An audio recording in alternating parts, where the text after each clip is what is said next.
Hello and welcome to study on the spot. चलिए हम next programme solve करते हैं। इस प्रोग्राम में हमें एरिया ऑफ ट्रायंगल निकालना है। जैसे कि एरिया ऑफ ट्रायंगल क्या होता है कि हमारा बेस हमें गिवन हो और हाइट गिवन हो, तो हम कह सकते हैं कि हाफ बेस इनटू हाइट हमारा एरिया होगा। तो बेस हमारा क्या होता है?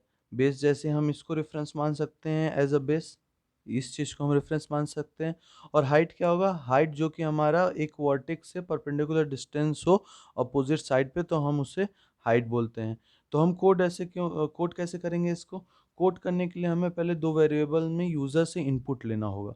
यूज़र से इनपुट लेने के लिए हम मान लेते हैं कि हमारा h एक हाइट वेरिएबल है जिसमें कि हम यूज़र से इनपुट लेंगे। तो हम कोड करते समय हमारा प्रेफरेंस क्या रहेगा? हम वेरिएबल का नाम जैसे देते हैं, हमें ये ध्यान रखना होगा कि हम वेरिएबल का नाम क्यों कैसे देते हैं। जैसे हम अगर h वेरिएबल का नाम देते हैं, तो अगर दूसरा कोई कोडर हमारा ये ट्राई करेगा कोड को हमारे समझने के, तो वो नहीं समझ पाएगा, क्योंकि जो हमने कोड लिखा है इसमें हम h वेरिएबल का यूज़ कर रहे हैं, जिसका मतलब ही कुछ नहीं होता।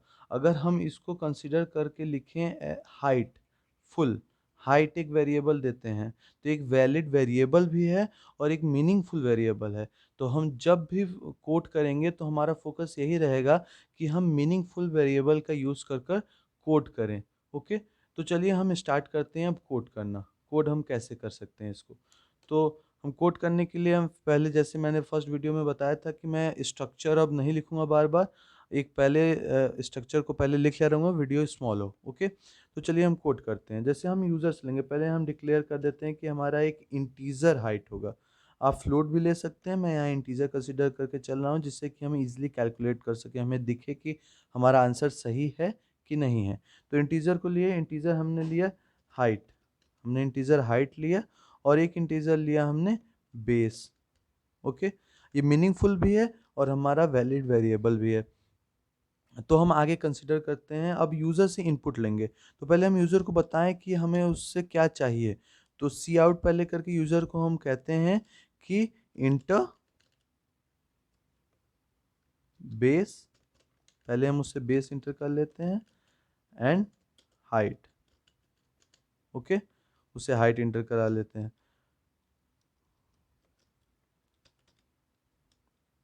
सेमीकोलन। ओके, तो सी इन हम यूज़ करेंगे। सी इन में हम यूज़र से इनपुट लेते हैं। क्या लेंगे? हमारा इनपुट होगा पहले बेस, देन क्या होगा हमारा? हाइट। ठीक है, अब हमें फॉर्मूला क्या है? हमारा फॉर्मूला है base into half into base into height. तो half into base into height. हम डायरेक्ट कर सकते हैं इसको, या एक थर्ड वेरिएबल ए में भी स्टोर करा सकते हैं जो कि हमारा एरिया होगा। ठीक है, तो हम डायरेक्ट भी कर सकते हैं। तो जैसे पिछले वीडियो में हमने देखा था कि हम डायरेक्ट यूज़ कर रहे थे, तो यहाँ भी हम डायरेक्ट यूज़ करते हैं जिससे कि हमारा एक वेरिएबल का मेमोरी बचेगा। ओके, तो हम लिखते हैं यहाँ पे। अब यूज़र को हम आउटपुट देंगे, तो क्या देंगे? सी आउट। सी आउट कहेंगे कि required area of triangle A. तो रिक्वायर्ड एरिया ऑफ ट्रायंगल क्या होगा? Required area of triangle half, bracket में लिख लेते हैं, 1/2 half multiplied by base, that is base, and multiplied by height, HEIGHT। Okay, this is a required formula. तो ये हो गया हमारा। फिर हम रिटर्न 0 कर देते हैं यहाँ पे। चलिए हम कोड को रन करा कर देखते हैं। तो जब कोड को रन कराएंगे,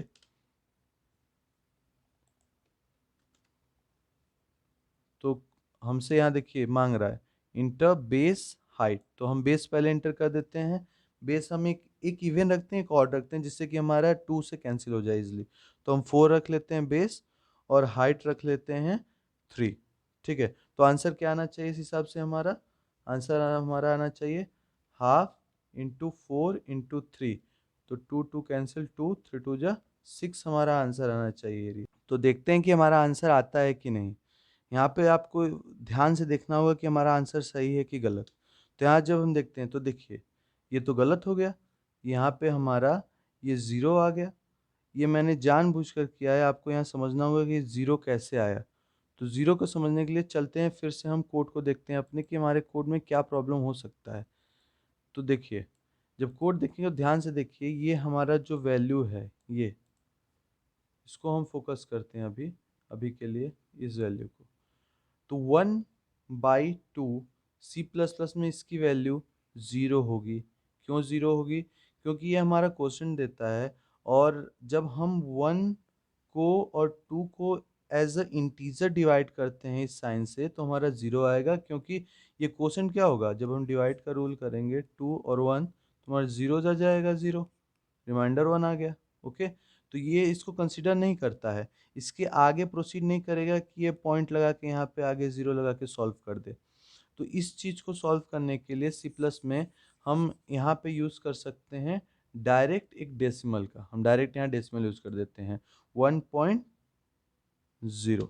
ओके, अब देखिए यहाँ 1.0 होने से क्या होगा, हमारा वैल्यू फ्लोट में देगा, इंटीजर में नहीं देगा। तो वहाँ इंटीजर ट्राई कर रहा था, तो हमें 0 दे रहा था केवल। तो 0 हमें नहीं चाहिए, हमें तो फ्लोट वैल्यू चाहिए जो हमारा रिक्वायर्ड होगा ओवरऑल। तो हम ट्राई करते हैं, इसको अब रन कराते हैं, देखिए इससे सही आता है कि नहीं आता है हमारा। तो इंटर करते हैं हम, फिर 4 और 3 वही करते हैं सेम। 6 आता है कि नहीं चेक करते हैं। देखिए हमारा आंसर 6 आ गया है। तो अब 6 हमारा इसलिए आया है कि हमारा यहाँ वैल्यू फ्लोट कंसीडर किया था। जब हम डिवाइड करेंगे हाफ 4/3, तो ये हाफ की जो वैल्यू होगी वो हमारा 0.5 कंसीडर करेगा, ना कि 0 कंसीडर करेगा, इसका only float value. Okay, so I hope आपको समझ में आया होगा। ये चीज़ बहुत इंपॉर्टेंट है और बहुत बेसिक चीज़ है सी प्लस प्लस पढ़ने की, जानने के लिए। तो ये धीरे धीरे एक बेसिक चीज़ें हम मैं बताते रहूँगा आपको, जिससे कि अल्टीमेटली आपको कुछ समझ में आएगा। तो आई होप आप क्लियर है कॉन्सेप्ट आपका। आप इसको शेयर करिए अपने दोस्तों के बीच में, और चैनल को प्लीज़ सब्सक्राइब कर दीजिए और लाइक कर दीजिए। Thank you.